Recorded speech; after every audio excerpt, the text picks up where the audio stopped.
the show. Let's see what has been happening in the wrestling world. Welcome to the show, where comedy meets wrestling by fans for fans. The Two Count, always the best guests in Midwest. The Two Count, great time guaranteed because we're the best of the best. Meet Big Ace and JR, Top Shelf Tommy, we're about to start. Welcome to the Two Count. It's time to dig deep into the wrestling world. Welcome to the Two Count, where comedy meets wrestling by fans for fans. The Two Count. The Two Count. The Two Count, where comedy meets wrestling. Please comment, share, like, and start a hype train for God's sakes. And now, here are the hosts of The Two Count. Comedian John Russell, wrestling broadcaster Big Ace, and everybody's favorite heel, Top Shelf Tommy.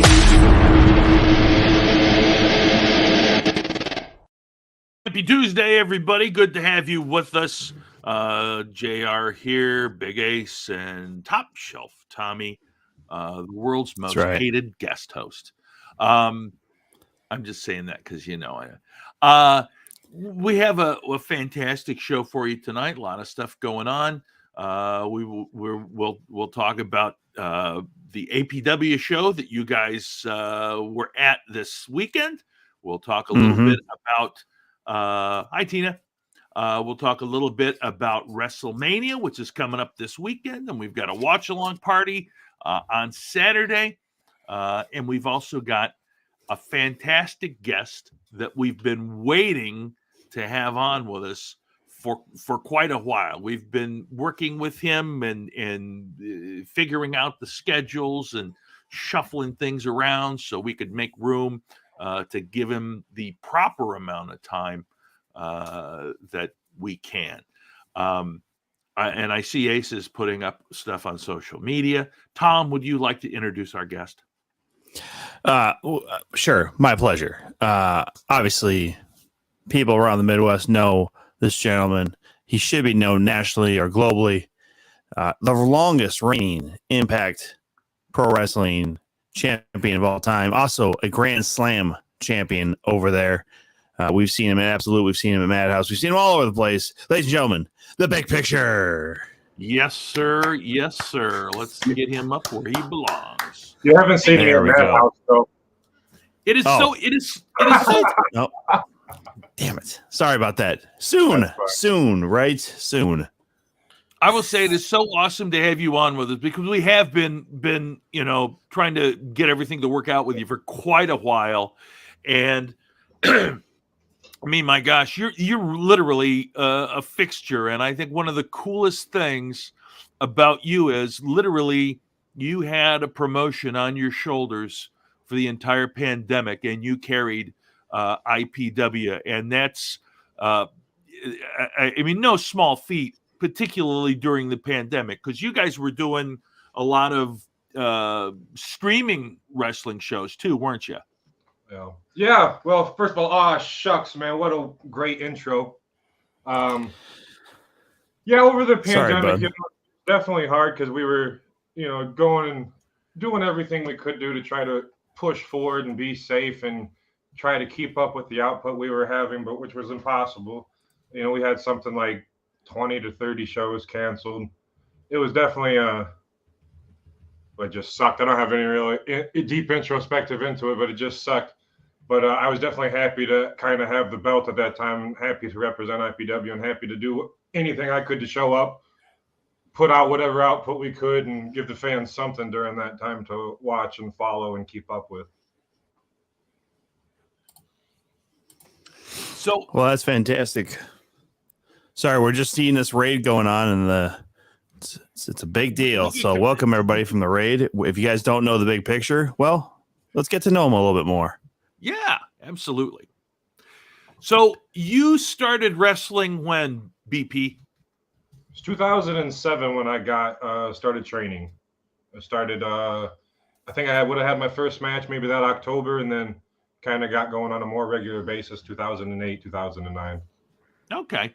So And, it's been a minute. Yep. And so let me ask you this. So prior to the pandemic, how many weeks a month were you working? Wow, I don't know. It would be 1 or 2 shows a month. Okay. Ish, give or take, Okay. and then the summertime it picks up. Gotcha. So, yeah. Which the summertime was the bulk of what we lost for the pandemic. Yeah. We couldn't go out and do all the county fairs and all of these things that you usually go out and do with big crowds. So talking about county fair shows, how is that different from doing a show inside a venue? I mean, obviously you've got elements to deal with. Yeah, well, I think it's just a mixture of the fan, whatever people are showing up, because some of them aren't going to even be familiar with wrestling at all. You might have to introduce them to the very concept of body slams and headlocks and things like that. You're definitely going to have some diehards who wander in there, but it is just, kind of whoever is at the, in the vicinity might wander in. So it's a lot more, I think, foundational work. You don't have people who might be following your storylines, might be familiar with what you're doing. You can't really go out there and do your thing and expect everyone to go rah for it. You really have to feed that to the crowd. And then also, though, on the other side of that, kind of, it is that fair atmosphere. It is people who are looking to have a good time and go wild. So some of that, you can ride that energy a lot, and it's a really good time. It's one of my favorite things to do. It's one of my favorite things about pro wrestling is doing county fair shows. Beautiful. Now, obviously, county fair shows, great. All these establishments that we've seen yet, obviously with Absolute, the VFW there, the National Cattle Congress, all that sort of stuff. What's been a favorite place of yours to wrestle? I loved Forte. I mean, Forte in Des Moines. I can't imagine having a run somewhere else at this point where it's going to produce that many memories in such a great location, downtown Des Moines. That was a great place. That was always a great vibe. It was a great crowd. We packed the place. And I always just really liked being right there on the main street with the traffic going by and just having that kind of a dynamic background to the wrestling matches. It's fun to watch back on video. Yeah, I love Forte. That's probably my overall favorite. Hell yeah, man. That was a fun venue. What, that closed down for good now? I just don't think it's for they're doing wrestling shows anymore. Okay. Whatever else they're doing. I thought there was a new owner. Yeah, it could be. All right. Yeah, I think so. Well, where does the wrestling journey for you start? Like, what was the first, what got you into the world of wrestling? Like, do you remember that moment? That was it's a very specific moment because when I was a kid, especially even all the way into high school, I'd never considered pro wrestling as a reality, something that I could, as a person, go and actually enter and be a part of. So it was just it was a fantasy to me. It was way bigger than anything I could ever be. But I was watching television and I saw a commercial, and it was for Impact Pro Wrestling out of Algona, Iowa. And they did their whole spiel. And at the end of it, so they said, "We want to train you." And I saw the commercial. I didn't have any pencil or paper. I missed the number. So I literally I kept the TV on and on that channel for a week until I saw the commercial again. They only ever ran the commercial twice, but that second time I got the number, wrote it down. Next day I called, who ended up picking up the phone was Travis Shillington, TS Aggressor. So that summer, August of 2007, I packed the car with my cousin and my good friend, and we drove down there, and I got my first taste of pro wrestling at the Vault in Algona, Iowa. Obviously, you loved it. Yeah, I mean, I couldn't get enough of it. I mean, I don't know what it is. I don't think most of us could necessarily put the allure of pro wrestling specifically into words, but ever since I got a taste of it, I've been addicted. I can't imagine ever stopping or not wanting to be a part of it in some kind of way. So when you were growing up in school, were you athletic? No, I was always active, never athletic. Definitely running around and sweaty, but with no goals or kind of athletic benchmarks in mind. No team sports really until I was in high school, but Always active, never athletic, I like to say. Nice terminology. Yeah. So obviously it's a little harder to tell exactly how big you are because of, sitting down and all this other stuff. Give us a stat line, because obviously if anybody's watched any of the absolute stuff of late, they can tell how big you are in comparison to opponents. Mm-hmm. But it's still even deceiving that way depending on who you're going against. So what are the actually stat lines for the big picture? You want my legit stats? I mean, you are the big picture, so yeah. Can I work it a little? No, I'll give you my legitimate statistics. Yeah. I'm 6'2", and right now I'm about 275 pounds, and that's what I usually walk around at. Just a hoss, my friend. Just a huge man. Yeah, broad shoulders, big pick energy. Nice. That's great. I think I said it on. I think I said it on commentary at the last show this last weekend. When I got back to the table, I was like, when Big Pitcher gets on those ropes and jumps in that corner when he comes out, like that ring shakes. Yeah. Man, you come out as a force. It's always a good time. I haven't broken one yet, but I sure do loosen it up a bit. Now, that's not a bad thing. Now, how long would you say it went from when you started at IPW and training with TS till you felt like the big picture was really taking form? That's a tough one. I mean, that is a tough question. I sometimes when I look back at it from right now, where I am right now, I would say maybe only as recently as 5 or 6 years ago have I really felt, in my skin, in my element, really eager to go out there and really maybe a little cocky sometimes on what I can do. Definitely a little bit of an ego as far as how confident I am in my abilities. And yeah.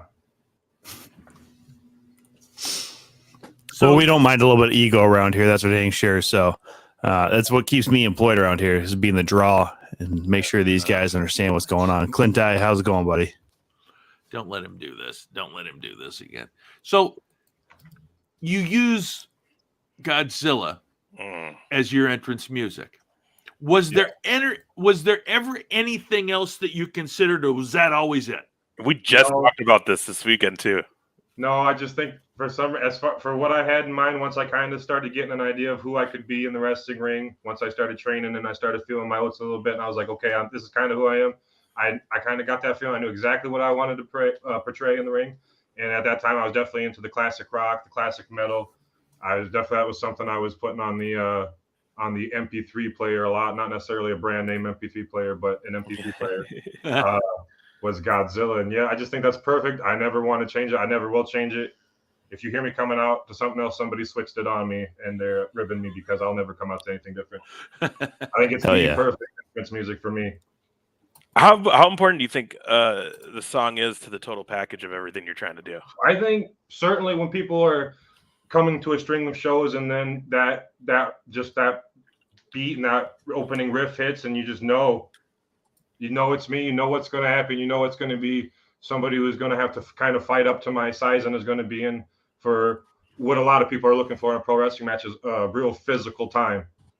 Yeah, man. I mean, there is no perfect song for you, man. I told you on Saturday. It's just when it hits and you come out, it's great. Yeah, I appreciate that. I love it. Yeah, it's perfect. So where'd you grow up? I haven't really grown up yet. Join the club. Yeah, in Des Moines and somewhere I've else moved in around Iowa. all over the place. Okay. I honestly don't have anywhere I can really point at specifically and go, that's where I'm from. Okay.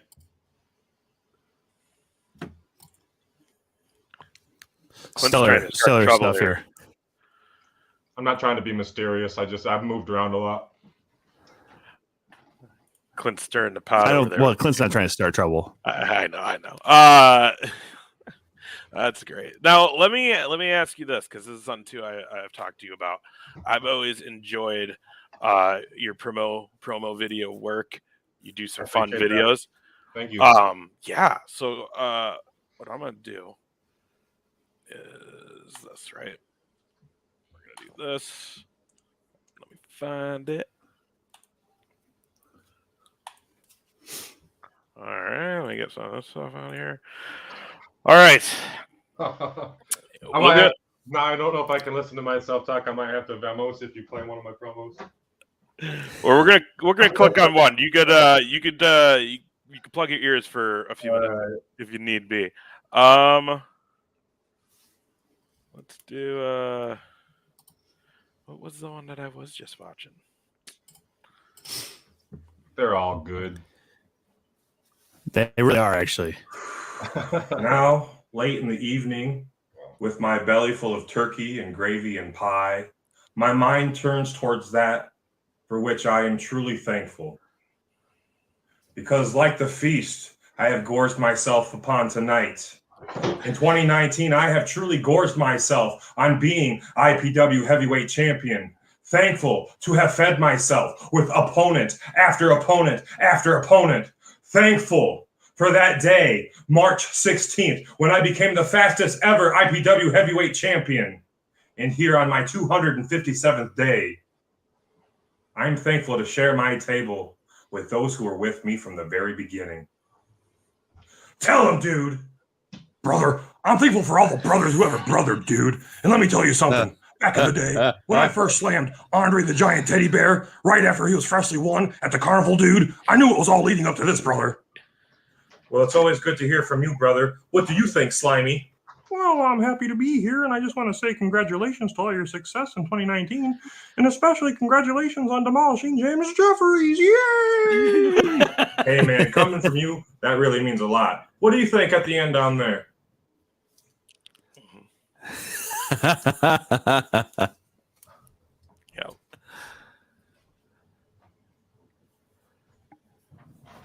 What is the matter, championship belt? It's almost as if you aren't hungry.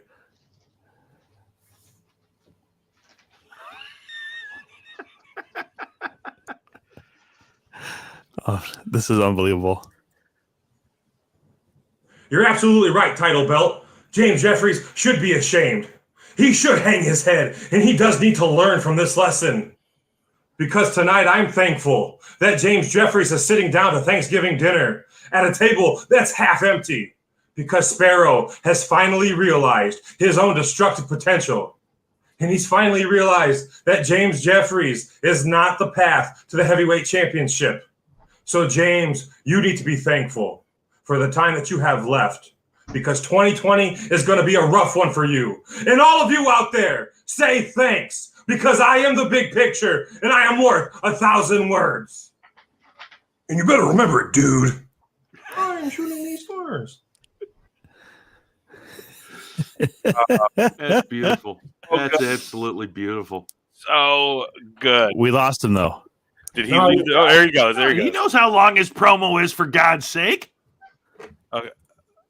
Oh my gosh, dude. That is so funny. So awesome. Okay. I'm gonna warn you. Bit at the end. That's the gag, is that it goes on ridiculously long. But there is a little bit at the end. You could watch that back on your own time. So, okay. I obviously, it's you doing all the voicing. Who knows? Who knows? Because I mean, It's JR okay, here, dude. well, JR here is pretty good at what he does there. But I mean, that was spectacular. Oh, it was so good. Like, Thank so you.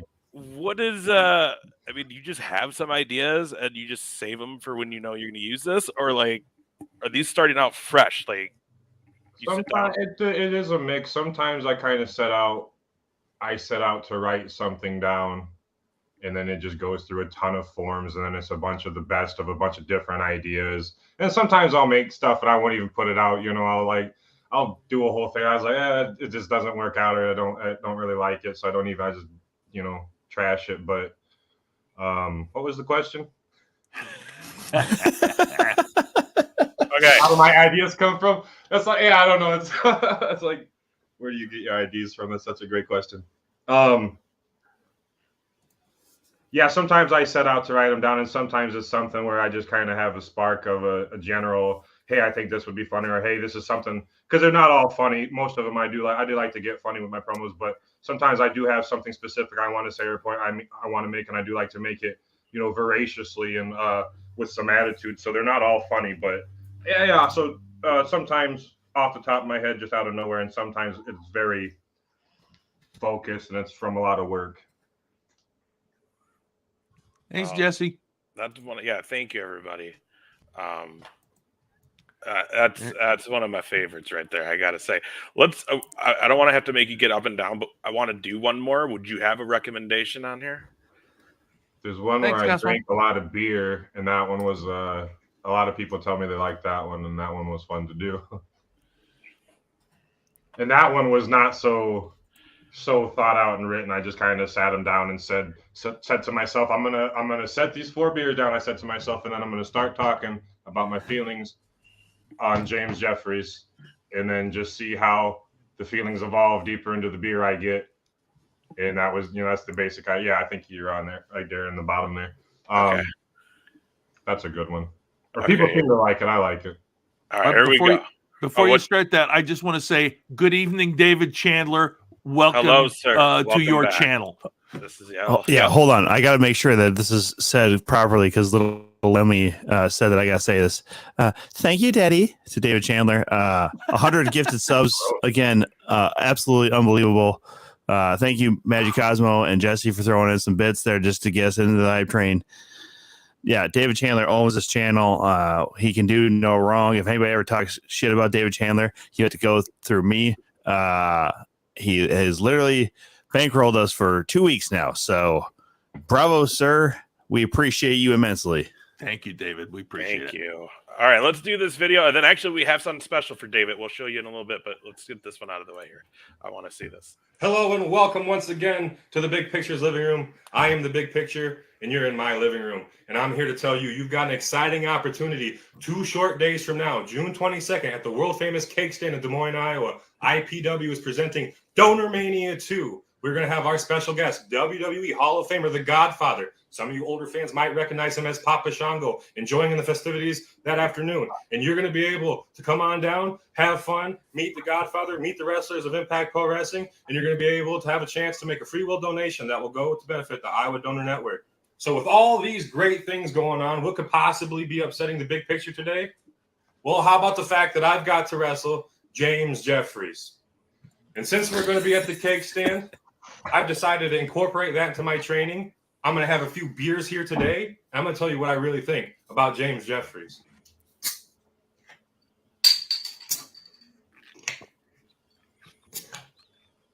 All right. 1 second. Thank you, Dan.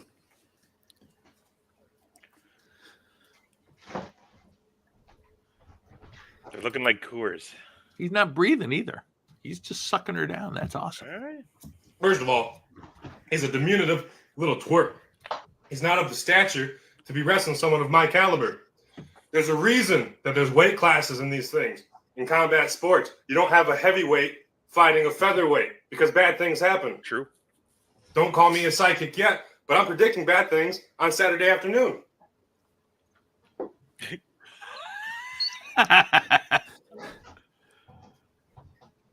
You know, we used to be the best damn tag team in Iowa.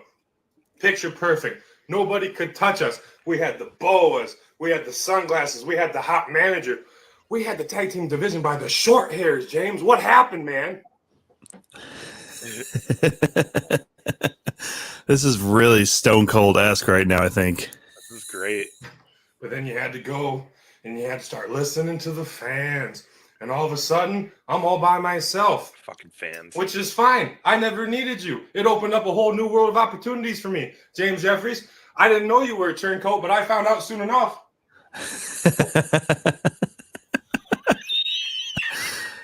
So now you're everybody's favorite wrestler.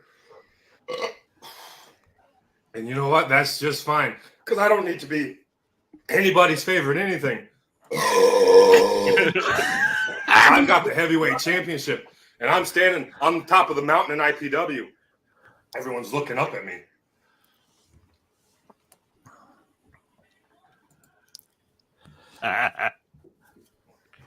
You know what? Man, we were a good tag team. Where did it all go wrong, man? We could have taken over the entire Midwest the entire country. We could have shown tag teams for generations how it's done. But you had to go and turn your back on me and Farrah Lee. How does it feel now to be fighting from underneath, asking and begging and pleading for a shot at my heavyweight title, you little chump? You know what, man? Jesus, so much beer. I'm almost out of beer. I mean, that's Which all. one's two things. On Saturday, not only am I going to be excited to out-wrestle you, I'm going to be excited to outclass you.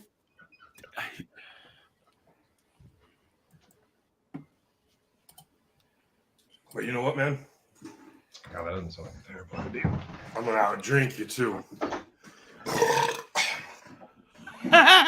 Because James Jeffries, brother, I'm coming to get you, man. Just give me a second. Just give me a second. Oh, my God. I'm going to get him. Little Justin Bieber. Oh. Dude, just get some beauty sleep. Everybody knows James Jeffries has got nothing on you, brother. Hey. Who drank all the beer?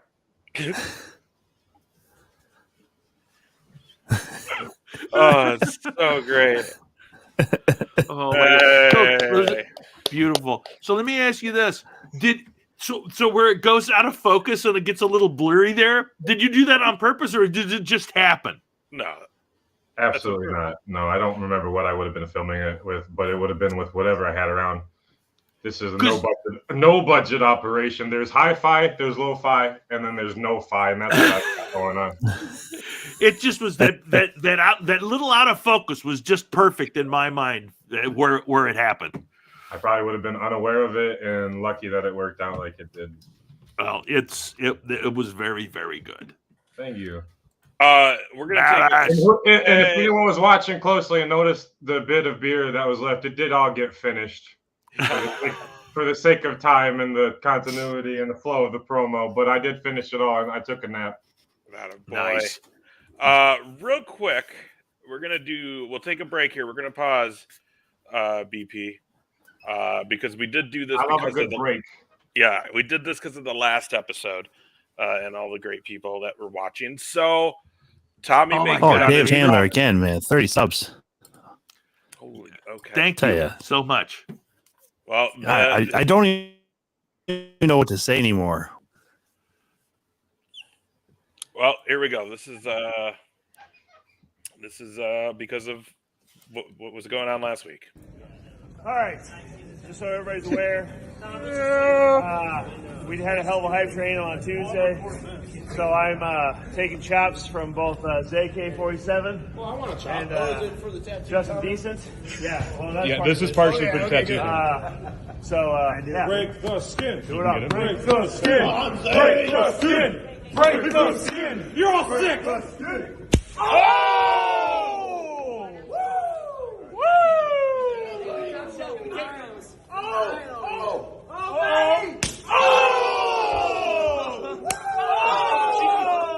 Fucking Maddie. Here comes the main event. I can't really have a certain amount of time. Get in there. Oh shit! Oh shit! Oh no! Thank you again, David. And I hope you. Yeah. Yeah, thanks, David. That's all for you. God. I'll tell you what, we'll give you a second view at it. Break the skin. You're all sick. Yeah, another angle. Oh! Woo! Keep a good eye open there to see our guest. Oh! Oh! Get in there, Justin. Justin, the camera only has a certain amount of time. Get in there. Oh! Oh shit! Oh shit! Oh shit! Oh no! That's Me a titty twister too. First of all, how nice of you, BP, to try to cool the chest for old Tommy there. Yeah. I'm awful nice. Yeah, I did also start the break the skin chant though. My favorite part is that you shut off Soul Candy, so that's enough. Not everyone gets the chop move. There's got to be a line. I generally was going to let him do it if he was, but then he started making the motion towards my titties. I'm like, nope, no. And I still have a deep, like it's scabbed over right now, guys. Like can you show it quick? Yeah, I can see if it comes up on camera. You don't have to like take it off. Now, you guys, before we do anything, I just want to say, David Chandler just beat our record. That's nothing. They went easy on you. Oh my God, David Chandler, thank you. Look at that shit. All right, well, we're gonna keep going. Put your shirt back on, Tom. Yeah. Oh, JR, what are you doing? David, I appreciate all the gifted subs, man, but I'm not doing that shit no more. Not from decent, anyways, man. Well, no, here's the deal, this is 3 full days later, almost. Well, here's the deal. We've talked about it for about a year now, and we'll probably just end up doing it. But we have talked about doing a little of the open gym with Justin Decent down there on a Sunday one day, me and Tommy. So, but JR, you actually have to come with us for that because that's gonna be part of the bit. Yeah, you don't have to get in the ring. No, I mean that would be ridiculous for me to. I mean, the only way I would ever get in the ring was if I was actually managing Fancy Ketchup again. Why would you say that? Oh, David, I don't know if JR can get in the ring, to be real honest with you, but let alone taking any kind of bumps or any kind of work. He's gifting us 50 more subs to see if you're going to get into the ring there, JR. Oh my God, all-time record shattered. David Chandler, thank you so much. My God, we're like almost 500 in 2 weeks, David. I mean, this is unheard of. So again, thank you so much for being an all-time best bro, whatever we want to call you, I guess, man. But I mean, geez, Louise, I think there's people on Twitch who have never even heard of wrestling as a thing, and they're like, I don't know what this is, but I'm going to turn it in. So, big picture, you're on, man. Like, give us a joke or something like that, right? Come on. I was just going to song and dance number. Let's do something. Up right now. I was just going to say, every time the microphone distorts like that, I'm worried that the screen is going to go fuzzy, and then that's the beginning of the Skynet takedown.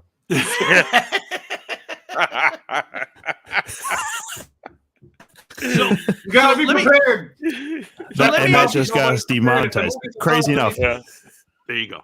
So let me ask you one thing quick, because you wear the hat and we see you in the promo in some promos with the hat. Is it kind of a trademark chapeau for you, or a very skilled salesman sold me this one size slightly too small hat for my big fat head, and I'm too proud that I bought it not to wear it, so I'm wearing it, and then it's I feel like it makes me smarter, so it's my sleuthing hat when I have to figure something out after this research. When I've got the yarn connected to all the news articles on the wall and I'm trying to figure something out, this is my sleuthing hat.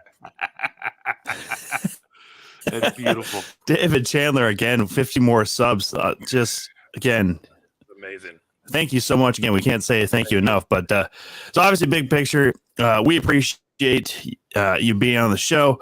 I appreciate more too. And if anybody missed it, man, you were rocking those Zubas on Saturday, dude. Like, honestly, that's classic right there, man. That's some classic wrestling stuff, man. Wear them. Everywhere else you wear them, it just looks like you're a weirdo in pajamas like everybody else. You can only wear them to pro wrestling shows in Walmart. Well, those are both appropriate locations, but I mean, they're meant to go to the gym, baby. You got to wear those things to the gym. Rock them. I don't even really go to the gym. I have a bunch of shit. I just have stuff in my basement. Like I have a treadmill and my benches, and I have like a lat pull down machine, so I'm pretty well set up. That's nice. Oh. That's nice, dude. I mean, they're still popular up here. I swear I see people wearing them up here all the time. No way. Prove it. Up in Minnesota, I believe it. Weirdos. Yeah, for sure. Fucked up people. Well, hold on now. For a guy who's traveled around a lot and doesn't really know where he's coming from, I don't know if you really can go after Minnesota too much there, brother. Why is that? I can go after whatever I want. You know, the worst place is Missouri. I don't know why I'm ragging on Missouri right now, but if I could just not travel, or Nebraska, I don't know if I could just erase two boring, inconsequential space off the map, it'd probably be. You have a lot of viewers from Nebraska and Missouri. Yeah. Probably not. No. The show just empties now because it was just all Nebraska and Missouri people. Shit. I was gonna say, just don't say Wisconsin because then we'll lose Dan for sure. And Jesse Taylor, Dan. I used to live in Wisconsin. Appreciate everybody giving. Let me ask you this then. Platteville. Oh yes, Platteville, home of the Crossroads Supper Club. I went to middle school there for a hot minute. Did you ever go to the Arthur house? No. Oh, I didn't know any Arthurs. I never went to his house. God, David That's Chandler. a little too literal there, picture, but I went to Platteville Middle School, so I'll endlessly laugh about the fact that I went to PMS in 5th grade. I don't know why. It's always funny. It's always funny. I don't know why, but it is. Tom's mic is being a little fuzzy. I don't know, Tommy. What's up with that? Are you excited? I don't know. Are you overexcited, Tom? Is that it? I don't know. He's overexcited and VP, injured. let me ask you this. Watching the promos, watching, when you do your thing with the interviews and stuff like that, like what other things would you say has a tribute to what you're trying to do when you're in the ring and making these promos, as far as like other worlds of entertainment or anything like that? What are some things you take as inspiration? My biggest influences are Daffy Duck. Yeah. It's like I don't know. As far as wrestling or just in general? No, just in general. Cartoons, Daffy Duck, silly shit. Like I like absurdity. I like kind of stretching that physical reality as far as we can in a pro wrestling ring, which is kind of something you only really see in like a cartoon, Yeah, I like that. That's like really silly and still kind of feel rooted in reality and get ridiculous and come right back again and get serious. I love wrestling. It's a roller coaster. So let me ask you this. Talking about that, Andy Kaufman, we've talked about this on the show a couple of times. How do you hell of a Hall of Fame class this year, is it not? Yes. How do you feel about that? Are you happy with that? Fame class this year, in my opinion. Yeah, for sure. JR, ask your question again.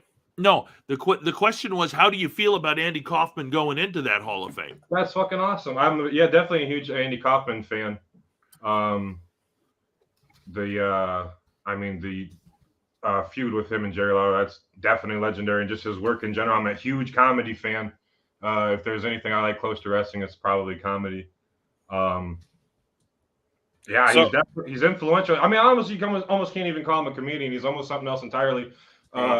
He's what every pro wrestler should strive to be, something like almost entirely undefinable. You would have to been there and seen him to fully understand it. Yeah. I love just trying to watch it from a video standpoint, an old video thing. I love the gimmick. He's obviously influenced by wrestling too. I love watching mainstream media, things like guys like Muhammad Ali, or a more modern analog would be Chael Sonnen, guys who really lifted from pro wrestling and really utilized it in a very real way and really elevated it. It's like kind of a reciprocal thing. Wrestling and mainstream kind of feed off of each other back and forth. Have you ever more immediate? You can do more things in the now and like test shit out and throw shit out that doesn't work. Yeah. Have you ever happened to watch the Andy Kaufman? It's not a special, but he had a video called "My Breakfast with Blassie," where he goes to a Sambo's restaurant out in California with Classy Freddie Blassie.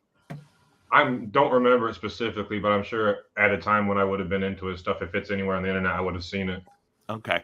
It's just ridiculous. But so you mentioned comedy. Like, are you a big stand-up guy, like sketch comedy? Definitely, yeah. Everything. Definitely stand-up for sure. I love watching new stand-up, old stand-up, comedians, podcasts, and all of that. So have you ever thought of going up on stage yourself? Yeah. Sometimes, yeah. Yeah.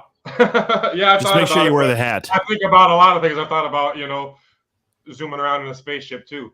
I can sit here and think about a great many things, but I ever seriously considered it. No, I've never been even close to actually either writing anything out or going to an open mic night and doing anything like that. But I hate to even be one of those, like, kind of that stereotypical thing where it's like a ton of people have told me to do it, but some people have told me to do it over the years. But it's definitely something I like to do just in social situations, is make people laugh. And it's definitely gratifying to do it through promos as well. Well, I'll tell you what, if JR tells you should do it, you should do it. He told me I should do it, and it ended up being like a super fun, like 3-4 months of when I was doing that before I realized I don't have time to write. I do have time to write.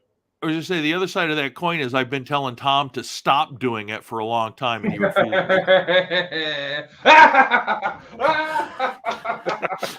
Oh boy. Don't give him too much credit there, BP, okay? Also, John Russell has not been telling me to get out of comedy for a long time. He's been telling me to just take over all of his gigs, and now I think I have to, because he's being a real shithead tonight. So I'm not. Yeah, you are. And BP, if you were gonna do stand up, man, I gotta tell you, you gotta rock the hat. It's a whole thing right now, man, with the hat.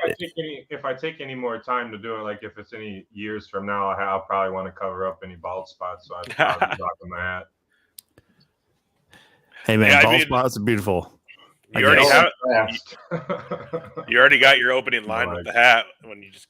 I should try to do some custom hats. I've got a couple of gimmick ideas in the work. You never know. Hey, if there'll be a line of hats. If that captain guy can sell his captain hats. I'm a big fan of the captain hats. Maybe subconsciously I'm ripping that off in my mind. Maybe I should just buy one of his hats. They fit comfortably. I know that. You just from roaming around at the Ramada or whatever the hell it is now in Waterloo. Yeah, same show. That'd be the first place I've ever gotten to see you perform live there, sir. Was at the Hall of Fame. So why don't you share your thoughts? That guys, Which we one? Actually, what is it? I mean, we're getting closer and closer to summer. So I mean, the hype for that's going to start building and building. Third weekend in July, Waterloo, Iowa Hall of Fame. Jerry Briscoe, Kurt Angle, JJ Dillon. Thunderbolt, a bunch of other people already announced, more announcements coming. But that's it. Which one do you look back on to the fondest?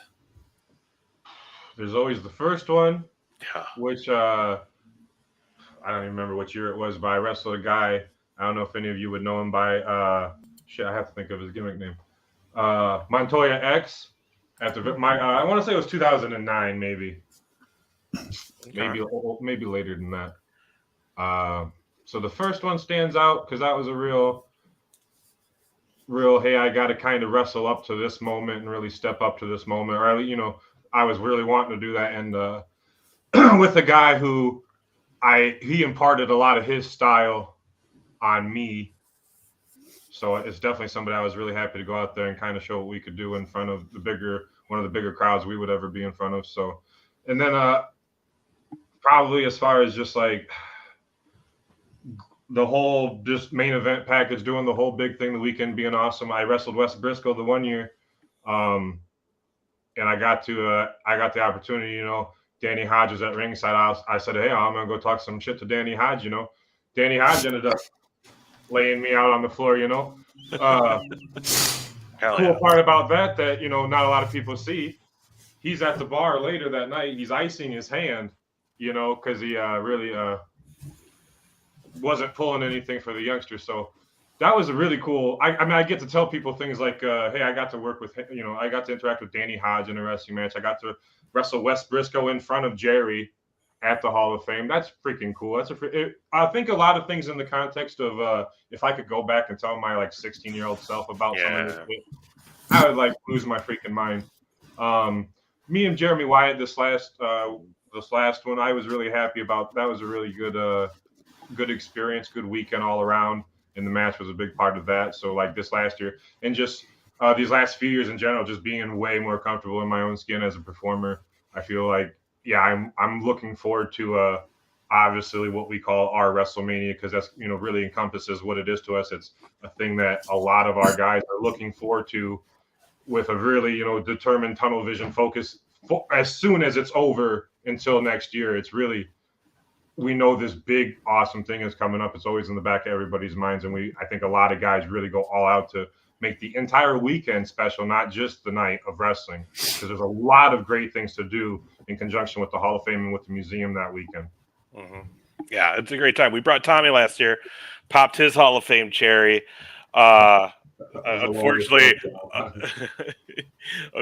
I also caught COVID. So that was awesome. Everybody did. It was a party. It was a COVID party. It really was. That's how it was. The whole 2 years has just been there, whatever. I blame Wes. I feel like I don't know. It's hard talking to sometimes with people from different places because you go a few miles one way or the other, everything was different in how everybody dealt with it. So like I'm finding it hard to find people with comparable experiences. You know, you talk about everyone had a little bit different experience during what I like to call the pandemic. Yeah, that's for sure. It's fucking crazy. All right, what do you guys want to get into the our fake rapid fire question? Should we rapid fire? Let's do it. Fire, but it's not. Kind of. Way to really sell it there, Ace. I'm just calling it like it is. Oh. Yeah. Okay. So JR go, then Tom go, then I go. I thought for some reason I thought we had an opening for this. So here's the thing. No, we don't have a intro for that yet. We will sooner or later. But just so you know, BP, what we do is they may have to do with wrestling. They may have to do with just your life. They're just questions. And we'll just run through a few of them, and so everybody can kind of get to know you a little bit better. And I guess I'm starting. So outside of wrestling, what do you like to do to relax? I like to do podcasts. Yeah. Beautiful. No, I don't know. I like to read. I like to sit around. I definitely like to sit around with the wife and watch whatever the new shit on the Netflix is. I can't think of anything special, honestly. I used to like to go to the movies, but I don't like to go to the movies so much anymore. I find it impossible for an entire crowd of people to stay quiet for a whole movie. So I just don't put myself through that anymore. Yep. I just stay home with my dope TV and turn out the lights and rent something. But same thing as everybody else. I don't really have anything that's my secret little relaxing thing. Okay. Sweet. So going back to high school days.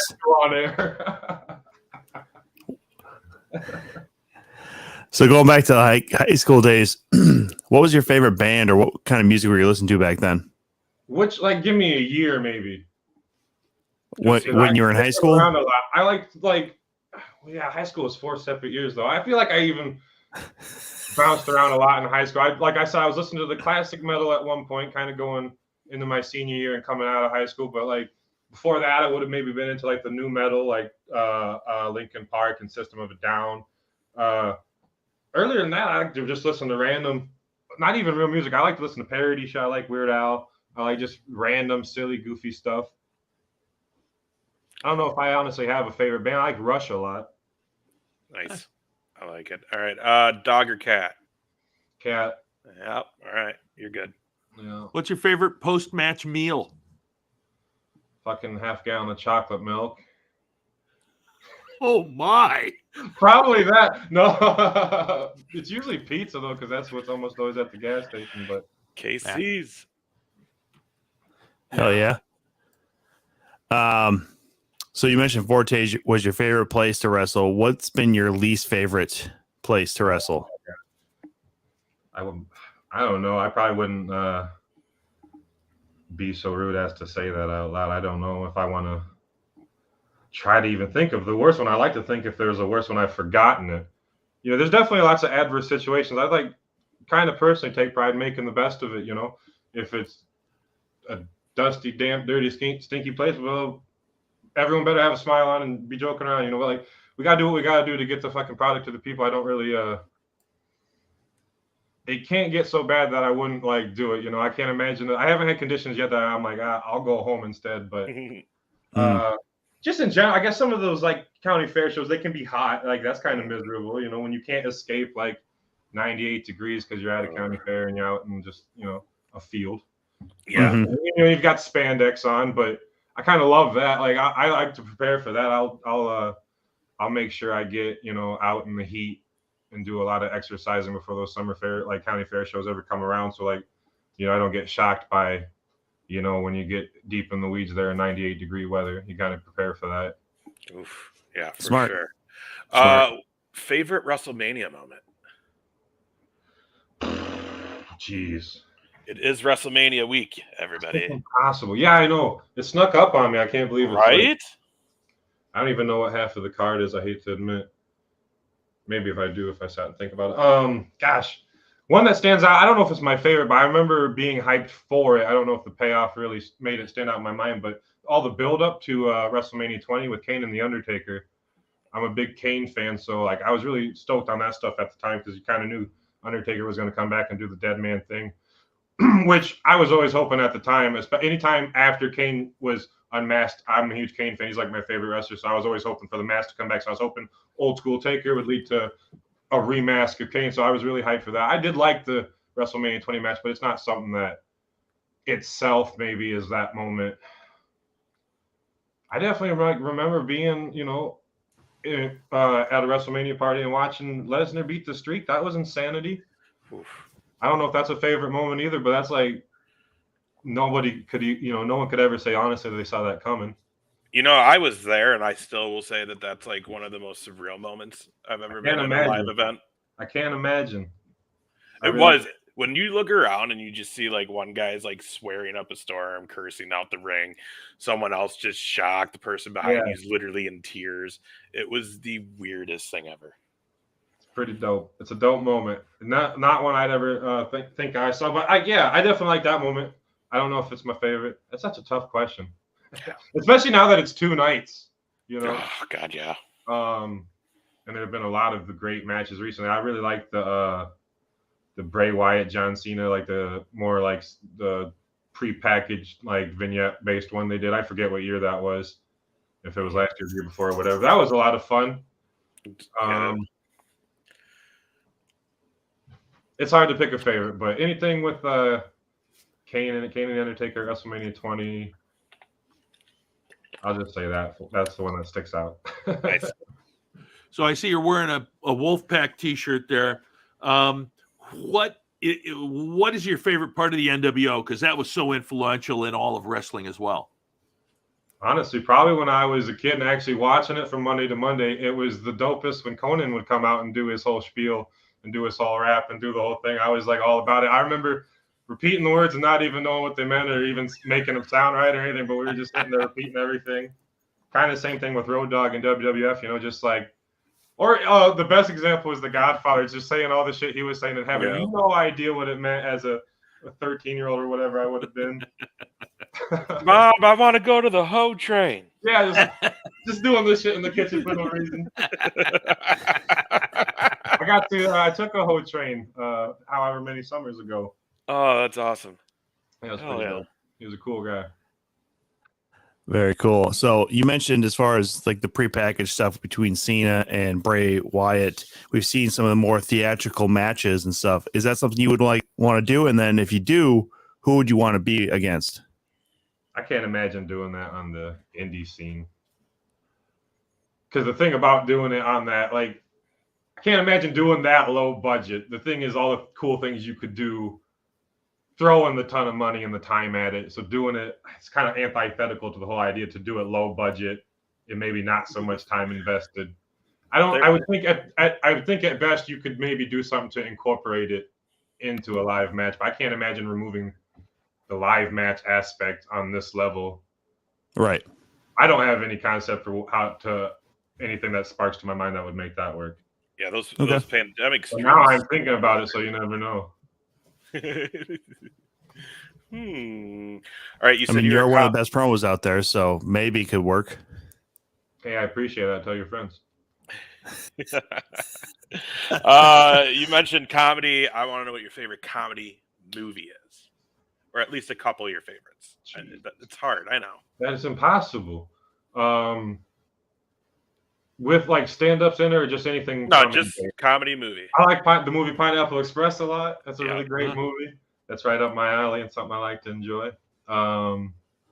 Grandma's Boy is another good one. That's kind of a like one of those that didn't do well in theater, but then you get that on like does the DVD kind of does huge, and then it becomes that cult classic. So I like that. I'm trying to think of a more classic one. I mean, I like all the Adam Sandler stuff from when I was a kid. Yeah, just honored at the Kennedy Center, right? Yeah, I saw a clip of that. That's really cool. I like that. I like that, and I like the Chappelle got it a few years ago, or I think, or the Mark Twain Award or whatever. Yep. Anyways, I had a fantastic question ready to go, and I absolutely forgot it. You fucking old man. I know. I can't help it. I'm. However it works. So, son of a weasel. I mean, seriously. Oh, I know what I was going to ask you. Okay. It's probably not that fantastic now that I've blown it up. You've so really built this up. It's going to suck. Everybody's going to hate it, but I'm going to ask anyway. So, you've traveled around the Midwest. What's the furthest distance you've traveled for a show? oh, I mean, I got deep out into the west side of Nebraska. I can't remember how long ago. Not that long ago. Wouldn't have been however many months ago, but that was a good 9-10 hour drive out there. I think, yeah, so like 9 or 10 hours out to like West Nebraska. I don't think I've been in a radius. I don't think I've been further. And I've been up to Minnesota, but kind of a few hours up, and past the border, and you're kind of up into everything. So, Gotcha. Very cool. What was your first vehicle? Yeah, Buick Century. Just the most boring car of all time. My gym teacher sold it to me for $500. Nice. You got the gym teacher's car. Hell yeah. Did it come with weed too, or no? It had the roof, the liner was coming down. So Yes. I never like tacked it up or did anything to it because I didn't give a shit. Nice. Oh, that's great. All right. Who's your favorite manager of all time? It's probably Paul Bearer, maybe. Paul Bearer, probably. Like I said, Kane's my favorite wrestler. Definitely Undertaker and Mankind would have been at one point probably 2 and 3 if we're talking about WWF strictly. So Paul Bearer fits, is definitely a driver of a lot of that story. What I love about that whole storyline, Kane and the Undertaker. The cool thing about the Undertaker back in the day is all the stuff that they would talk about in the lore of his story ended up kind of coming to fruition in some kind of actual physical manifestation. He lived at the funeral parlor. Now he's making caskets. Now he's having a casket match. Funeral parlor burned down, and his brother, maybe he died, maybe he didn't. Now his brother is back as a wrestler, and he's going to wrestle everybody. He's not just going to wrestle Undertaker, and they're going to actually try to set each other on fire. Like everything kind of becomes manifest in the actual matches in some kind of a physical form. Whereas nowadays, like I hate to point out if there's like Bray Wyatt fans, but it's just a ton of like just vignettes, just kind of crazy vignettes with nothing ever gets incorporated. Nothing ever really comes out of it. They're cool videos, but nothing ever really happens from them, Mm-hmm. I think that's a huge difference. Perfect. Yeah, I agree. Hope that All right. answers the question. It's time that for was the good. Tom Show, baby.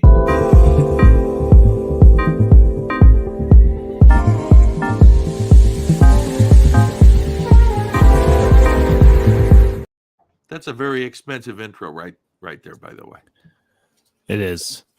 So picture this is how this works. Obviously, a lot of people played the game F, Marry, Kill. So out of the three of us, JR, Ace, and myself, you're going to pick who you want to be your tag team partner. Who would you like to have as your opponent? And of the three of us, who is your manager of choice? Tag partner, Ace, opponent, Tom, manager, John. I mean, that's easy, right? That's got to be almost everybody's answer. You'd be surprised. It does make sense, though, too, because, a lot of people just don't think that JR can wrestle or fight, which is true. He takes the hot tag. You can be the heel, so I don't have to be the heel for once. Mm-hmm. That's true. I would take you on as the heel character for sure. Beautiful. That was easy. I appreciate that because wasn't it the last two guests both were saying I was the opponent? Yeah, they want to whip your ass. No, So actually, who said they wanted to beat you up? Well, no. Captain said he would take on Ace, and then actually Badger Calhoun said he would take on JR. So. Oh yeah, that's right. Malice also said he would beat me up too. Yes, the one that hurt was Billy Starks. Yeah, that one hurt. I didn't see that one coming. I thought we were friends. Whipped by a girl, a teenage girl too. Yeah, that can definitely kick my ass. No shame in admitting that. So.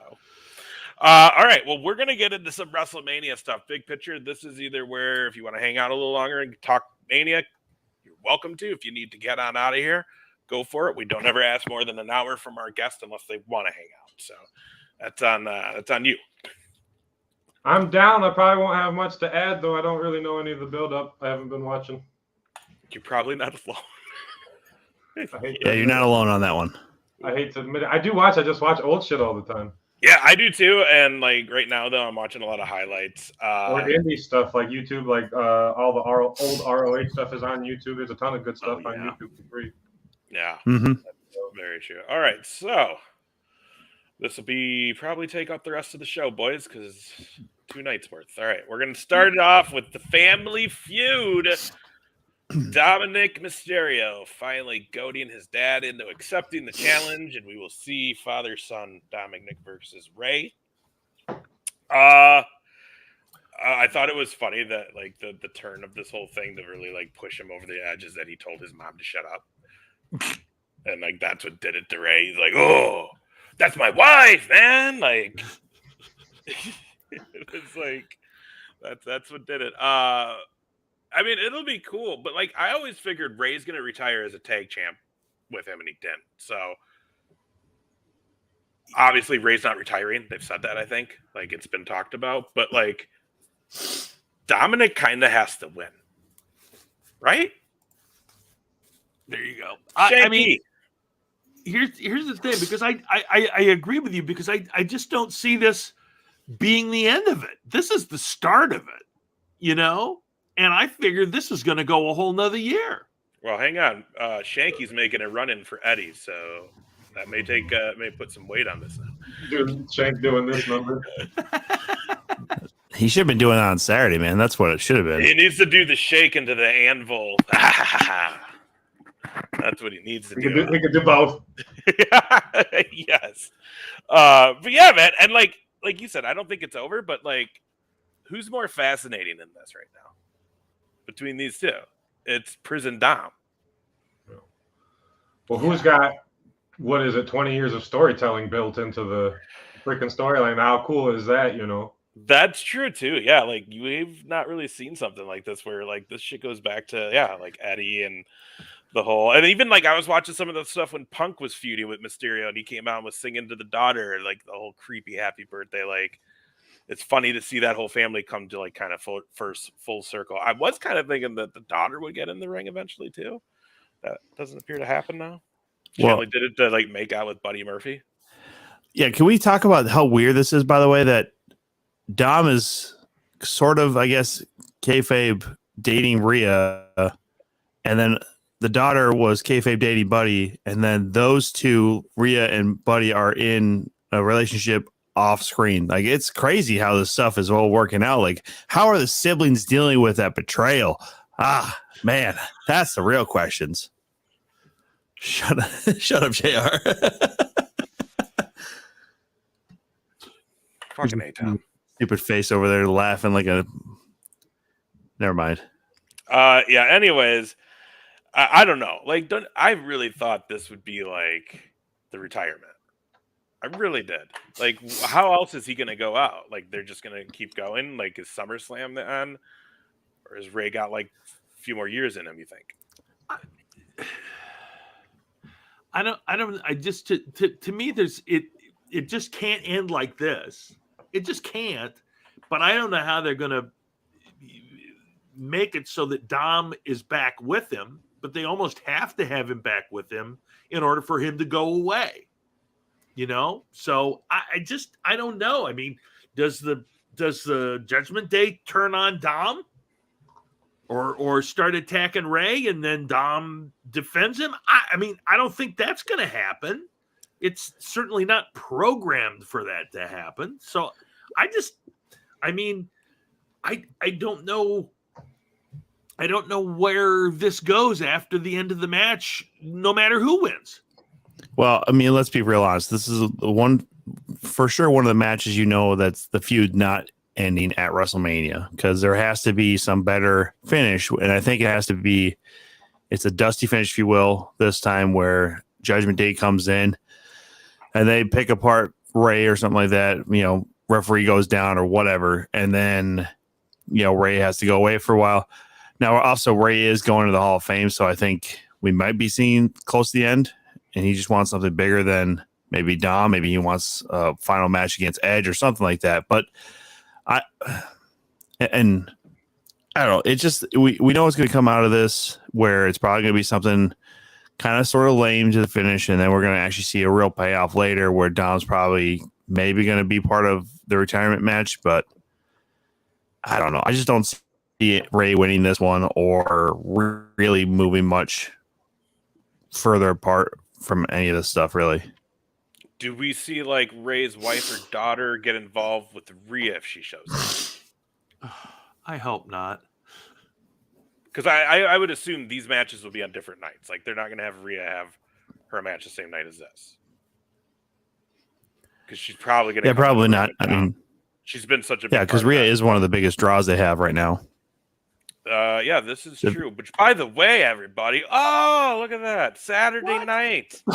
Right here on this channel, everybody. 7 o'clock. Join us. Tim Nella, past guest, honorary member of 2 Count. And who knows, maybe some other special guests. We never know. We'll be coming through as we do a live watch-along party for night 1 of WrestleMania in Rochester. I'll be JR honest, that silhouette kind of looks like Ricky Starks. I'd be surprised if we get Ricky Starks. I mean, to me, it kind of looks like Bryce Jordan, but... Jesus fucking God, no. Wow, jeez. Tim Nella's in the chat. What's up, Team Top Shelf over there? Team Top Shelf Tuesday. Hey, man. Whatever you want to make it. Saturday, brother. Okay. Yeah, I mean, it could be Bryce Jordan. You never know.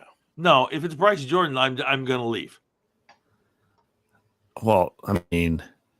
Could be Shank. You're so old, though. Saying, if it's Shank, isn't it more inconvenient for you? If Shank comes with him, I'll stay.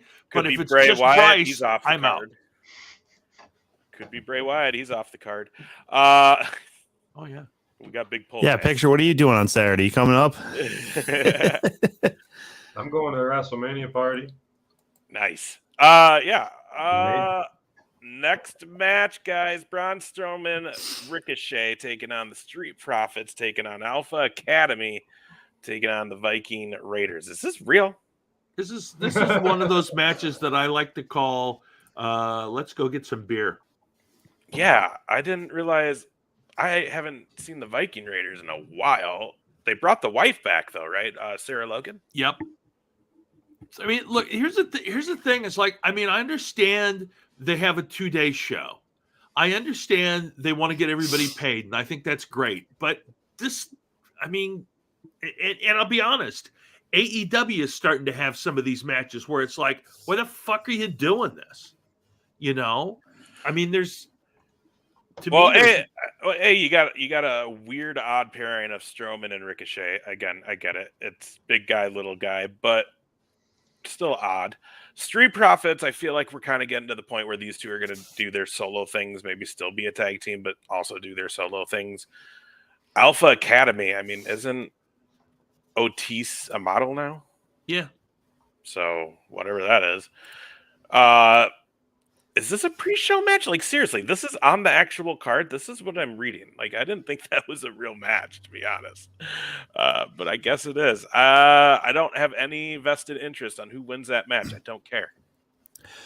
Yeah, there's. It's really unfortunate how bad. One of the last 3, because they're actual tag teams. That's what I say. I didn't even listen to the entire list of competitors. You're not missing out. You said Braun Strowman, Ricochet, and I started getting sleepy. Yep. Yeah, that's... Braun Strowman, Ricochet, Coors Light. Yep.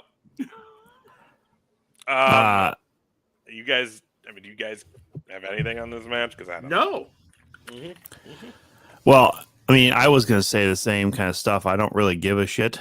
And it's not that I don't care about these teams. I just don't care about WWE's tag team division outside of two teams, really, in the whole build-up and then in the pay-per-view, because it's really KO and Sami Zayn versus the Usos. That's all I really care about right now, because New Day could do something, wouldn't care. Viking Raiders are a comedy act, because why are they not War Machine? Come on, what are we doing? Street Profits, I couldn't care less about them, because they had so many opportunities to get the tag team gold and they didn't do jack squat with it. And now it's just like, we all know they're going to go solo, because all these guys are going to be solo artists eventually. So I just don't understand why this match is there.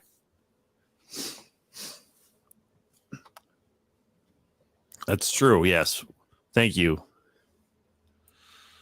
That could happen. All right, moving along. Liv Morgan and Raquel Rodriguez taking on Natalya and Shotzi, taking on Ronda Rousey and Shayna Baszler, taking on Chelsea Green and Sonya Deville. Previous match, ladies version. Right. Yeah. Wasn't Seems it like a huge waste of Ronda, does it not? Am I crazy? Yeah, maybe. I wonder what she thinks. Wasn't it supposed to be Chelsea Green and Carmella? I thought so, but I don't know what. How happened. Interesting. I'm like everybody else. I go to the stuff that I'm interested in, and I bypass everything else. Carmella allegedly hurt. All right. Thank you, Alex and Mike. That makes sense. All right. Well, I'm cool with Deville. That's cool. Yeah, I like some of these people, but again, it's like, and that's another thing. Like the WWE ladies tag is that a thing anymore? Who is it? It's Lita and Becky. That's right. Man. Yeah. See, here's the thing. I mean, here's the thing. It's not that I dislike any of those women that are in that match, but I have. There's nothing that's driving me to say, oh my God, I gotta watch that, other than the fact that it's on the card. Yeah. Well, my opinion on this one is a lot similar to the very previous one, but the women's tag team division has no one who's a tag outside of Damage Control, really, and they're not the tag champions. And without a team like, say, the Iconics or whatever, I mean, really, you're just throwing people together to say, hey, here's a new tag team. Here's a new tag team. Here's like, so this match is boring. You know what? Honestly, it may be great, but it's going to be really hard for me to be invested into it from the start. Yeah, I mean, it is what it is. It's, fill in time. You got 2 days. You want to get as many names on here as you can. Give them some time in the ring at the biggest show. So that's what this is. Moving along, though, the Intercontinental Championship. Gunther in a triple threat match taking on Sheamus and Drew McIntyre. From what I've gotten, they're kind of making it look like these two are overlooking Gunther, which if he doesn't retain, I'm going to be so pissed.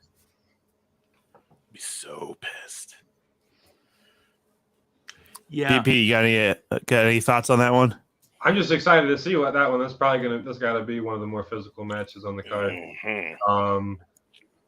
I haven't seen a ton of Gunther, but he definitely is the style I like. It's Drew McIntyre and Sheamus have definitely been booked like super strong, year after year, and like as big as Gunther is, Drew McIntyre is also gigantic. Sheamus is also gigantic. I think that one's definitely like super in the air. Like I definitely don't see that as a given for anybody. But it would be cool to just kind of see whether or not he actually pulls off the match. Like it'll be kind of because they're a tag team, right? Or McIntyre and Sheamus tag. They were. They break up with animosity. Mm-hmm. Well, I imagine they'll at some point kind of put that aside to kind of get the 2-on-1 situation. It'll be cool to see Gunther kind of fucking power through that and maybe dish it out to both guys. But it'd be I don't know. That's a toss up. Yeah, I think one of the reasons that Sheamus is in this match is the same reason that we videoed Tom getting chopped, is his skin tone shows those chops so well. And it's always kind of a spectacle when Sheamus gets chopped by anybody. Yeah. But and And he also has those freaking fists that will mark up anyone's chest. Absolutely. With too. I mean, that's one thing. When he and McIntyre have had matches together, they literally are the ones in WWE that are going pretty stiff. And they've got marks on them that nobody else has, when they go through a match, because they're literally hitting each other for real. Shut the hell up, JR. Because if you don't remember the Walter versus Ilya Dragunov match, Dragunov's chest was literally a gosh damn bruise fest across it. So Gunter is going to be the one giving out the bruises this time. So speaking of bruises, Bryce Jordan's in the chat, baby. The Golden God himself, who had a huge night last Saturday, getting the win over Gable Galileo. I mean, via count out for sure, but you know what? Still, a win is a win is a win. Welcome, buddy. Welcome to the chat. Welcome to the show. Okay. You just missed me. I told JR to shut up. It's fun. Should always be done. Anyways, what's up, Bryce? Welcome.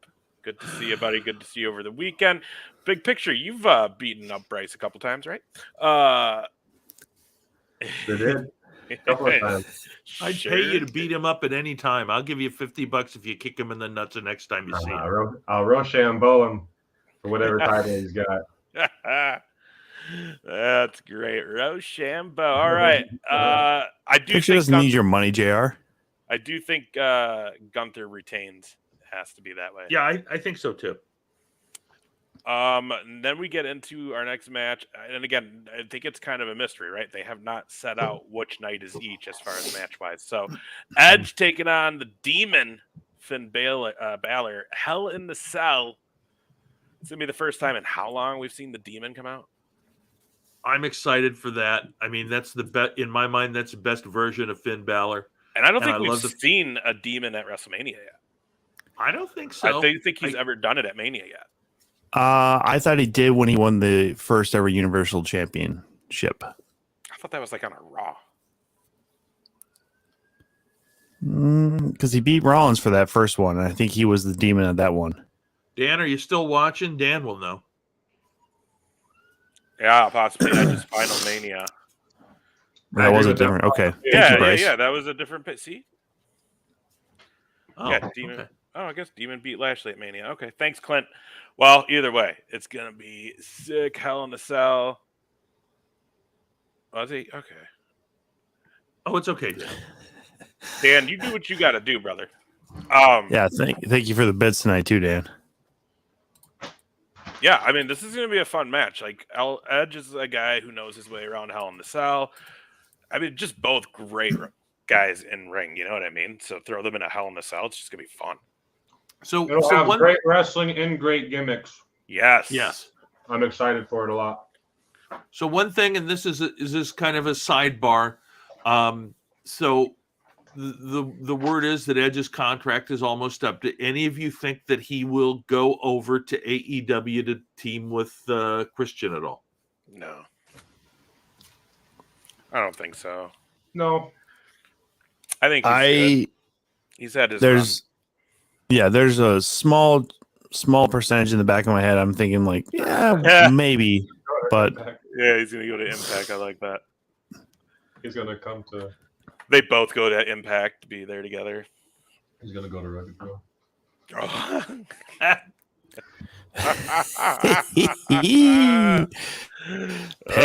Picture. Come on, man. Killer. There's that mute button. Oh, that's awesome. All right. Yeah, dude, that's going to be potentially one of the best matches of the entire weekend. What? Yep. Was the last Hell in a Cell match at a Mania, was it end of an era, or was there one since? I want to say it was end of the era at 28. Was the last Hell in a Cell at Mania, which epic as well. I wouldn't know. Yeah. All right. Well, it's going to be fun. Becky Lynch, Lita, Trish taking on Damage Control. Well, here's the thing. I mean, I'm sure you guys have heard this too. The word is that Trish would like to play heel against Becky, And so I kind of feel like Damage Control is going to win, and there's going to be something that starts that storyline. Absolutely, I agree with that. Because as Lita and Trish have their history, it's gonna that's definitely going to be the linchpin in the match. Whether or not whenever that breaks down, yeah, I agree with that. I think that's what's pretty much going to happen in that one. Great play on words with the linchpin, by the way. Thank you, Clint. I didn't even know it. Pun intended. Thank you, Clint. You're right. I was there. I should have known that. Yeah, it's Taker and Shane at 32 and down. Ugh. Yeah. Well, the last real good one though was End of an Era. I'm Shane McMahon. I know, right? The verse you when you watch them, you watch Foley take that fall off the top, and it's like, oh my god. You watch Shane take it, it's like, okay, well, we can completely see the puffed out mat that he landed on. This is enough. Which I don't even mind. I don't need anyone to kill themselves for me, but yeah, right. It's definitely, you're right, but it was definitely a whole different thing. It was bad. It was a clean bump that was pretty. It was a pretty great and graceful and beautiful fall. He knows how to fall gracefully. Yeah, that is he takes the crazy bumps. All those. I mean, honestly, it is kind of one of the more iconic images from back in the '90s. Just him flying off with the elbow to the off the top rope to the table on the outside.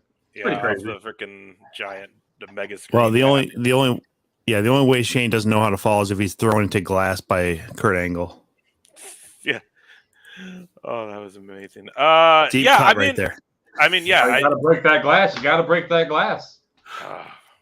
Poor guy. Sure. That had to be the worst. Nobody can make twice. Got to be twice. Man. Someone got fired for sure. Oh, for sure. Yeah, I'm interested to see this because I saw the same thing. Trish wants to play heel against Becky, maybe through SummerSlam. Cool. Okay. I'm down. with that. Yeah, I like it. We then, and this is officially the first match to kick off Mania. We've already heard this. The United States Championship up for grabs as Austin Theory defends against John Cena. As Santino would say. Listen here, John Cena. I'm just. I'll kick it off here. I just don't think Austin Theory's a viable champion. Well, I mean, anymore, he's going to win, but my question there's something about it. Is this Cena's last match? Probably should be. Probably he's for way a too. while, at least. Probably for a while, or something that you can look back on and say, hey, this was. Even if we do some fun things going forward, this is a big fucking exclamation point at the end of the story. Mm-hmm. Yeah, that's exactly it. I don't think it's a given that Theory goes over. I really don't. I could definitely see it leaving Theory really hungry with a loss, and people having to get behind him on a fighting kind of from underneath. Maybe he's still got more more growing to do. I don't think it's a given that he wins it all. My theory, if you will, for Austin Theory is that he loses. I wasn't even trying. I mean, obviously, I was trying on that one, but I think he should lose personally, and then actually go and win the NXT championship and do some stuff down there. Not because he needs to, but because to be a viable champion, it seems like now in the main roster, you almost had to come through with that. So. Yeah. By the way, I will point this out. HCW is 100% correct, verified by my son, who messaged me that tonight on Wheel of Fortune they had WWE wrestlers, clearly playing up how important a Wheel of Fortune is in WrestleMania.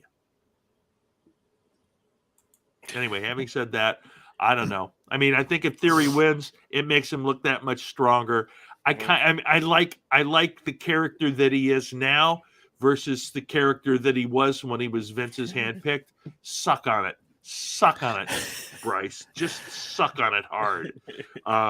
You can. I'll fucking pay anybody $50 to kick that guy in the nuts. Bryce, it's not even a pity laugh for JR. It's a laugh at what you just told him. I'll Venmo it to you. Oh, JR. JR doesn't have money. I do too. David Chandler just gave us a buttload again. Shout outs to David Chandler. Seth Rollins taking on Logan Paul. I am actually very excited for this match. Rollins is great, and the few things we've seen from Logan Paul in WWE makes me think he has been meant for this world. He is a natural heel.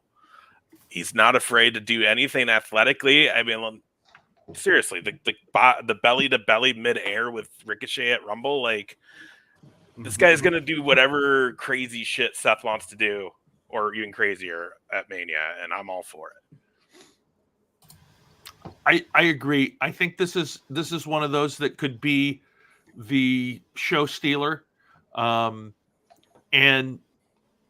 simply because Logan Paul is so unexpectedly good, and Seth Rollins is Seth Rollins. This is going to be again very, very good.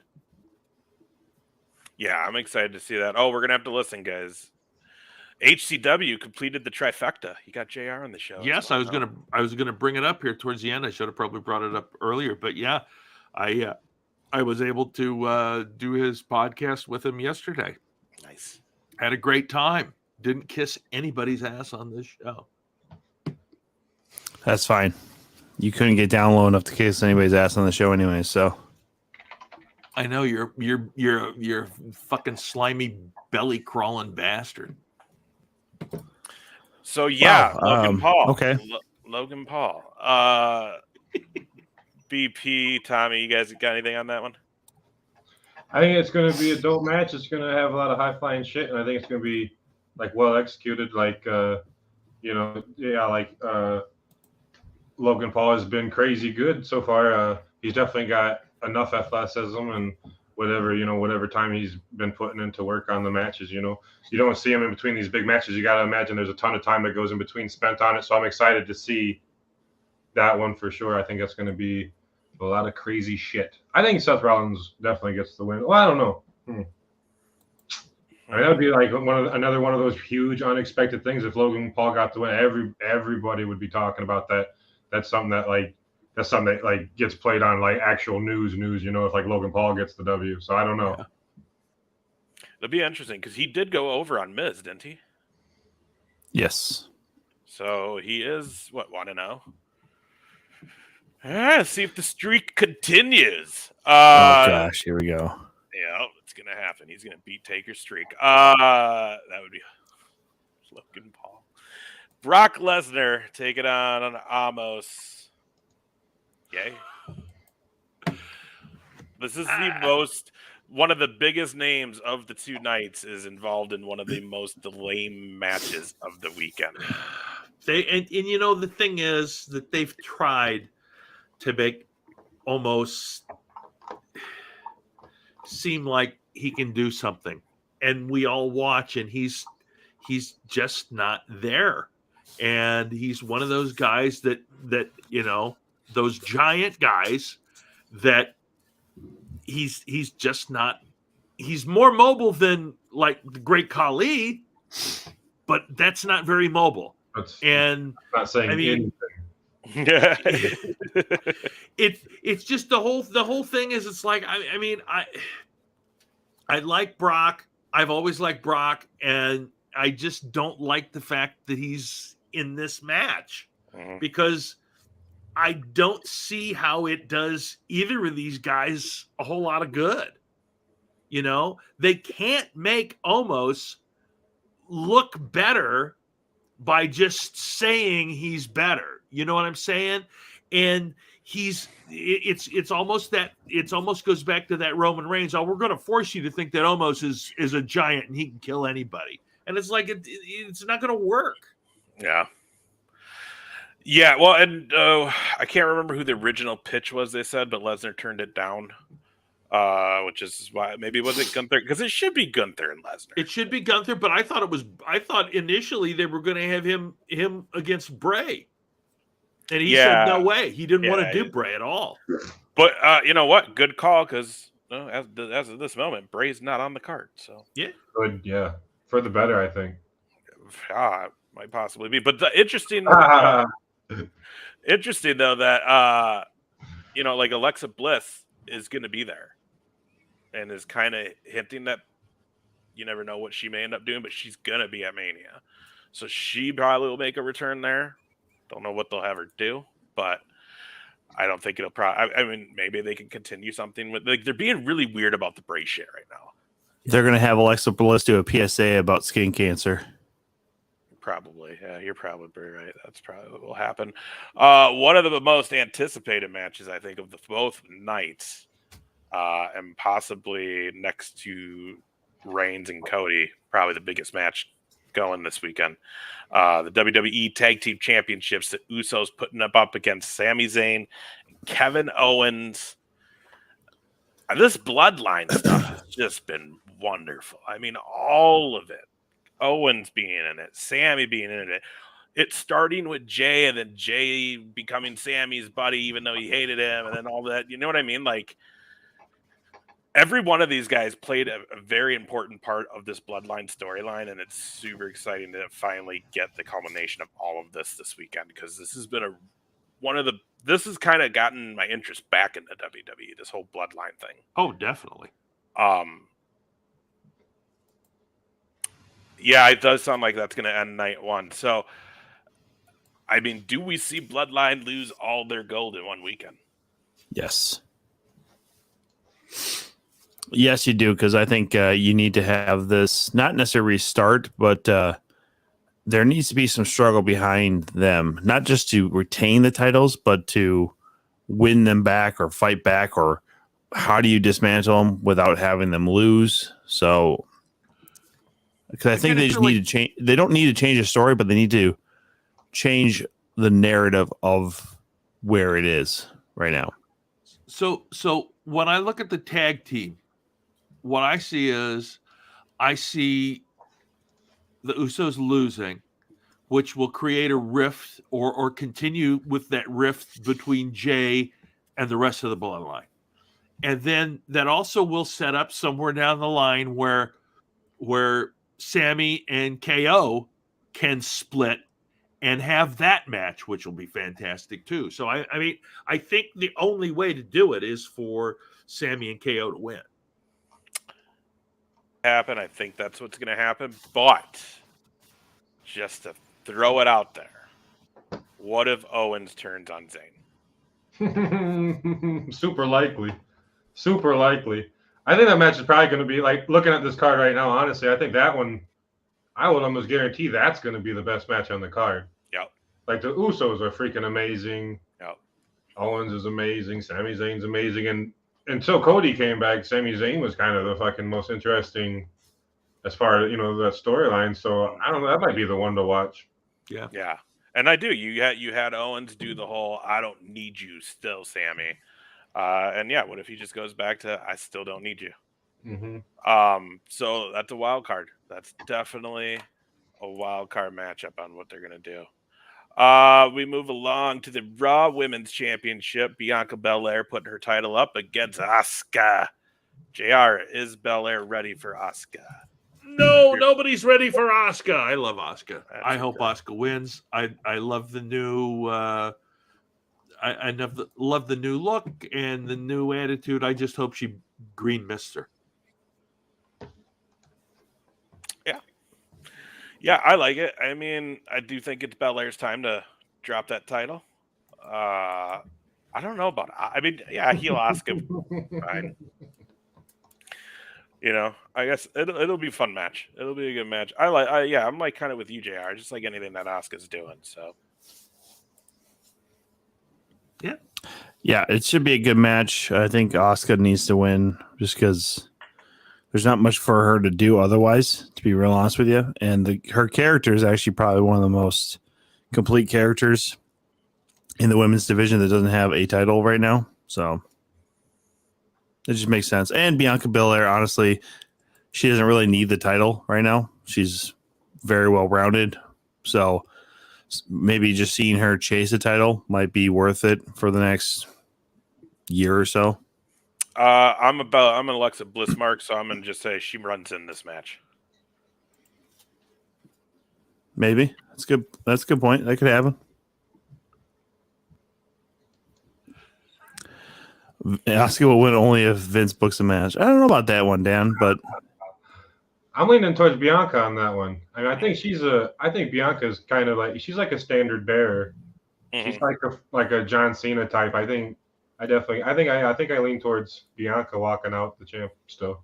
Yeah, I don't really see them putting the title back onto Asuka. One of the things I don't like about the whole thing, right? So they have these run-ins from whoever the heck it is, and then you have Asuka and Bianca shaking hands, and I'm like, what the hell are you doing that for?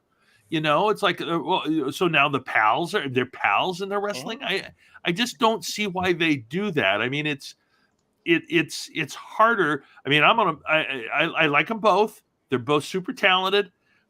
But like that's not enough for me. You know, I got to have a little bit of meat to that bone. Mm-hmm. Yeah, I agree. We'll see what happens. We move to the next women's championship match, the SmackDown Women's Championship match. Charlotte Flair putting her title up against Rhea Ripley. I mean, Rhea has to win, right? Yeah, exactly. I mean, look. Rhea's so involved in the Dom story that they're not really doing anything with her and Charlotte, and I kind of don't understand that. And it's almost like it's almost like well, if you do this, we'll do this, you know, kind of a quid pro quo for her to just kind of get the belt. And I mean, because I mean, Charlotte's got to lose so she can win it back again anyway, right? To beat her old man's record, so she's got to lose. I don't know. I mean, it's going to be good, but it's Rhea's over though. She's like, I mean, I know she's supposed to be the heel in this whole thing, but she's not. She's going to come into that match as the babyface, whether they like it or not. Yeah, absolutely.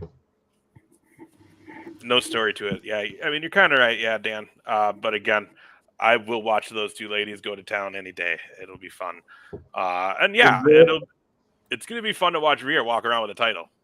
Any chance that Dom is a factor in this one? He could be. Oh boy, that'd be again. They're not going to. If they don't put those two, I just don't think they do it the same night. You know, so if they are split up between the nights, I think that's a pretty big indicator that they're going to be involved in each other's matches. But yeah, that could be too. I would love for that.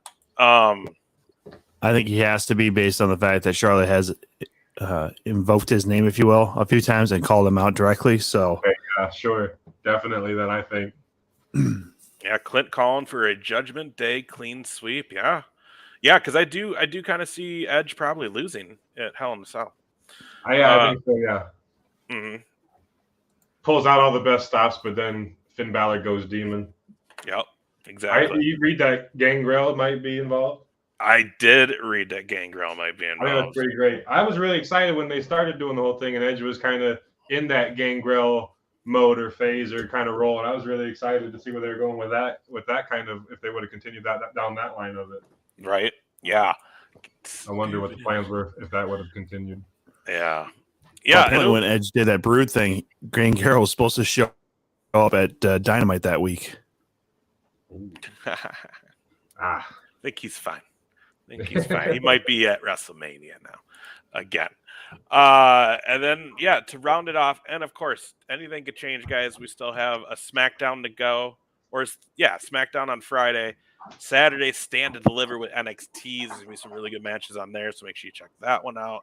And then, Saturday, is it during the afternoon they do Stand and Deliver now? Yeah. That's so weird. Either way. It's like a noon, 1 o'clock start, something like that. Yeah. We're not watching along in the Stand and Deliver, guys. Just night one. Undisputed WWE Universal Championship. Roman Reigns puts it up against Cody Rhodes. I just Wes Briscoe and I, we just which by the way, cheap plug, check out Briscoe Big Ace show YouTube. We just put our latest episode out. It's been a year. It's kind of a shame to admit. I didn't realize we took that much time off, but we took that much time off. But we actually talked about this on there, and Wes having ties to both the Rhodes family and just both these guys, Roman Reigns, him being buddies with Roman Reigns, knowing Cody, being trained at FCW and NXT under Dusty Rhodes. getting his idea and talking to him about how, Cody winning this and being the first Rhodes to win that WWE championship, it's a really big deal. And it's going to set up for a pretty historic moment if that's the way they end up going with it, because when you really look at it, like this generation we're watching, we're all, and some of these people before were all directly affected by Dusty Rhodes. Yeah. You can argue that the reason they became stars was in part because of Dusty Rhodes. So to see his son be able to come back, and I'll say this too. I said it when it all happened, when he made his return, that I still think from the day he left as Stardust, he had this full calculated plan of what he was going to do. He was going to blow up on the indies. He was going to show he can help jumpstart this other major company to kind of go to. But the whole goal was he's coming back to get the title Dad never got the chance to actually hold. Absolutely. Just to keep that tradition in that family and just to add that notch to it. So I think it's going to be a great match. We know I hate Roman Reigns, but I mean, he's good. You can't complain with that. The bloodline thing is just so good. And I mean, Cody is a star. Anyone who says they're not, I used to love Cody when he was, what was it? Was it handsome Cody Rhodes or dashing Cody Rhodes? And he had the mustache, and his shirt was the actual mustache comb. I had that shirt. I wore it all the goddamn time. It was great. Yeah, man. When he was putting paper bags over people's head because they were ugly after Ray broke his face. I mean, Cody, and then just everything after that when he left. Cody is a talent. So, yeah. Oh, definitely. I mean, yeah, he deserves a nice long vacation after dropping the title. This guy's been the driving force for well over a year of WWE in some crazy times too. This is the craziest we've ever seen it. I mean, we're seeing a kind of Vince McMahon-less WWE right now. Kind of. Boy, allegedly, I kind of don't believe that for a second. Until he's in the ground, I won't believe it. And even then, I'll wait 6 months after. Yeah. Yeah. If it was a story all along. In Vince style, there is a sliver of a chance, because Vince likes to disappoint, that he would just have Roman win. Yeah, I mean, there is always that chance. And it would disappoint everyone. But it's hard to not see Cody winning, but there's still that chance. Yeah. Yeah. Dan's right. The reports are saying that Roman's newest contract is very Lesnar-like, where he's going to have a reduced schedule. So, which, we've seen, obviously, Lesnar do the championship run as a part-timer. So I don't see that being unheard of, that Roman wins and then goes that way. But again, I think to make sense of the bloodline now, you need to have them lose everything and then either reform or probably have Jay and Jimmy take some time apart. Well, if you're going to have dysfunction within the bloodline, it would be easiest to have them all drop so then they can sit and blame each other. Yeah. Yes. And then blame, well, you brought Sammy in. Well, then he then brought Owens into this mess, and this all affected the so-and-so. The new belt for Cody. Saw that. All the independent promotions he ever worked are inside the belt. Snap. Kind of doubting he's going to throw that one in the crowd, but maybe he will. Who knows? Yeah, I'm pumped. I should have got him out here earlier, but there's some pictures finally breaking of the setup of the construction happening at SoFi Stadium. I'm guessing there'll be, a few surprises. Again, we know Alexa Bliss will be there, probably somehow be involved. Monday, the Raw after Mania. I know there was a little speculation of maybe Zack Ryder making his return that night. I don't know. But, woo. That's something that's been lacking in Mania seasons, if you ask me. The Surprises? Raw after Mania, just the Raw after Mania in general used to always be, again, one of the biggest Raws of the year. Yeah. And something big would always go down. And it feels like the last 2 or 3 Manias, the Raw after Mania has just kind of been a Raw. Well, you used to have to watch it if you were, not getting the pay-per-view to find out what the hell happened. But those days are Yeah. That's fine. Everything, I don't even. Why? I don't think I haven't watched Raw live. I'll watch clips or YouTube when YouTube cuts it up, or on Hulu, the shorter version. Yeah, that's what I do. Yeah, It's just a exactly. different environment. It's just way different. Yeah. Yeah. Gangrel, Christian, and Ed reunite. And they're doing 2 nights. That's crazy. So Yeah. everyone's kind of spent. They did announce who's singing "America the Beautiful" both nights. I didn't see who, so sorry. That didn't do my. Well, why did you even bring it up then, you jerk? Because I know they. Why don't they have Alexa Bliss do it? She was just on Masked Singer. Yeah, right. Clint, hey, have a good one, Clint. It was great seeing you Saturday. Thank you, we will Clint. see you definitely down the road. Clint's the man. He always catches me on the exhale. Great photos. Yes, always got the photos. The great photos. Yeah, Clint does rock. You guys are right. He is the best. Some of his pictures from this last Saturday, by the way, go check out Tag Team Photography, especially on his Facebook page. He has a lot of the photos up from last Saturday, and they are excellent. Again, Saturday night, guys. Make sure you join us Twitch and YouTube. Live watch along party. Tim Nella and maybe some surprise guests as well. And we're going to interact with you guys in the chat room, give you our live reactions, and have some fun while we watch night 1 of WrestleMania. So don't miss that, everybody. Tell your friends. Alexa, yeah, it's going to be a lot of fun on Saturday and stuff. I'll be a little bit more energetic. I'll tell JR a few more times to shut up. I might even just have some words for Ace in his own apartment. So, For fuck's sake. Oh, my God, Goro. Oh, Danny, we look forward to seeing you. Oh, that's awesome. Yeah, Danny, you're great for following us and playing along so well with all the jabs and barbs and all this other shit. So, heck yeah, Timmy, can't wait to hang out with you. All right, well, we're gonna start to wind down, Mr. BP. The big picture, by the way. Thank you for coming on the show. We hope you enjoyed it. It's always a good time to see you around and see you working in the ring. You're so good. We love doing that. So, where can people find you? Do you have any dates coming up that you want to put out there? I honestly don't know what I have coming up for dates, but Facebook, just the big picture. On YouTube, the big picture. I'm not really active on Twitch yet, but I might be launching one soon. There you go. That's amazing. Yeah, go back and watch all of those promos. Which, by the way, what a jerk Bryce is for breaking your streak. Wow. Somebody had to do it. Jerk. Wow, Goro's even playing into JR's hand here, asking for somebody. Goro, you should have been here earlier. Didn't you see the chops that I took this last Saturday? Oh my God! Jesus. Yeah, we'll play those again before you leave, because I know some. We'll just do it right now. Okay. Break the skin. You're all sick. Oh! Woo! Uh-oh! Oh! Oh! Get in there, Justin. All right. Justin, the camera only has a certain amount of time. Get in there. Oh! Woo! Oh shit! Oh shit! Oh shit! Oh no! Man, Joey really was concerned about getting that on his tape before he stopped. Joey's like, wrap it up.